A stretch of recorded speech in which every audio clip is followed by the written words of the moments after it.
I'm the Slasher Movie Review, and this is my review of the critically slammed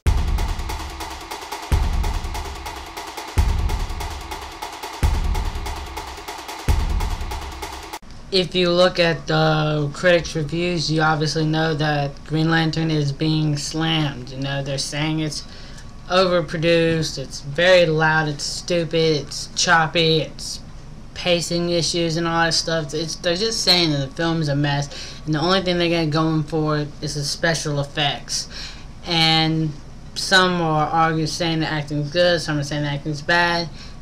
What did I think of it? Well, sort of in the middle. This is probably going to be one of those movies every year, you know, you have a movie you're like, I don't know if I like it, but I don't know if I hate it. It's like there's a few things that get right in this film, and there's a few things that get wrong. I mean, one thing is the visuals. The visuals are stunning, and I personally also like the cast. I like the cast, you know. And in Green Lantern, we have Ryan Reynolds and Blake Lively. They're great together. They're sort of like this partner and stuff like that. And Ryan Reynolds is chosen to become the next Green Lantern after the guy at the ring he takes over.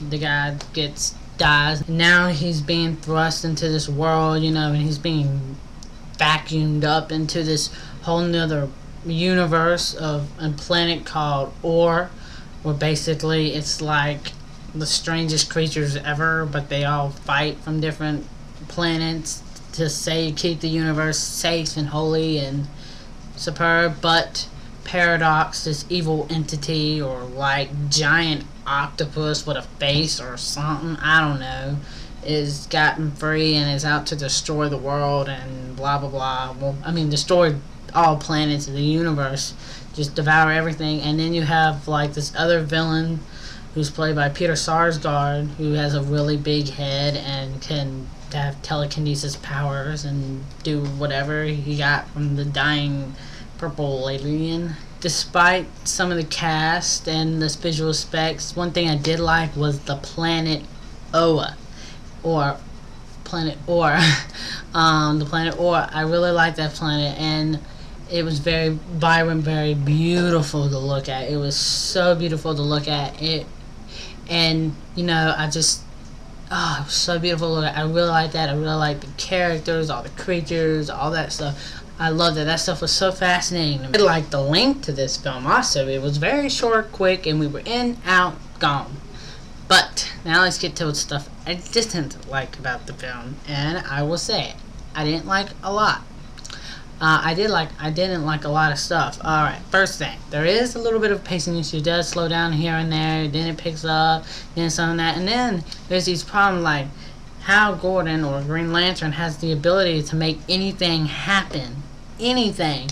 And yet some of the stuff gets so goofy. Like, come on, a race car track? You know, he makes like on paper it probably sounds banging and cool and everything, but in the film it kind of was a little weird. And then to really enjoy this movie, you really gotta let your guard down. Because I honestly, out of reading everything DC was hoping this film was, I got a little excited. And we all hopefully saw the WonderCon footage, and we were like blown away. You know, so I was really excited for this, and then I see it and it's really goofy and like, it's in a way it's almost campy, like a campy superhero movie. It's one of the goofiest kind of films out there, but it's not campy enough. You know, it's like a mixture of campiness and a mixture of seriousness, and it didn't balance well.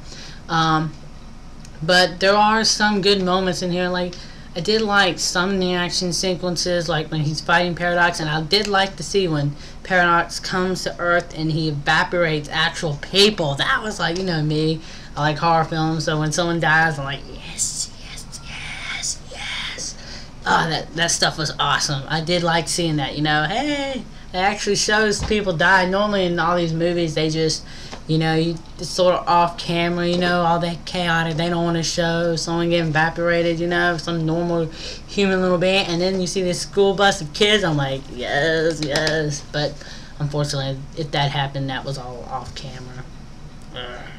If that had happened, we actually saw some kids getting vaporized.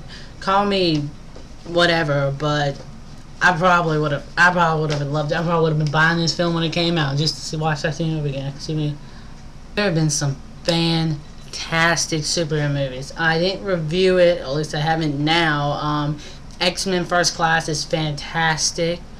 Thor, oh my god, it's like one of my personal favorite Marvel movies now. It's banging. You know, what else do we have? I feel like I'm missing one. We did have Green Hornet this year. We've had a bunch. We've had a bunch of superhero movies. There's like a superhero movie every week. I know we got Captain America coming out, which looks good. Hopefully that will be good. But Green Lantern is a disappointment. I won't probably watch this film ever. I mean, it's not as bad as people are saying it is. You know, wait for it to come out on TV if you're so desperately want to see it. And I think, though, I'm hoping what they'll do to this film is what they did to Ang Lee's Hulk. No, I mean Stan Lee's Hulk. You know, it was bad. And then the studios knew it was bad, so what they do, they came out and gave us the Incredible Hulk, which was banging.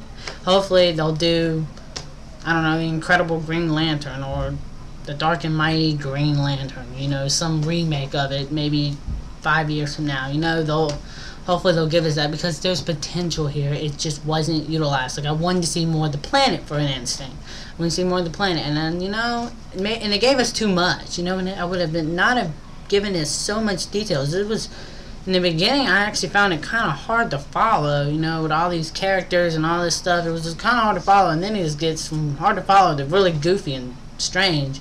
But it's not as bad as Daredevil. You know, this isn't a bad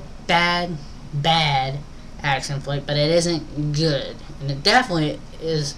You know, it's disappointing to say the least. I've been talking for quite a while, so I'm gonna give Green Lantern a 2.5 out of 5. You know, it's there. I didn't like it, I didn't love it, and you know, in, out, quick, done. So, you know, like always, I'm a Slash Movie Review, and you've just been slashed.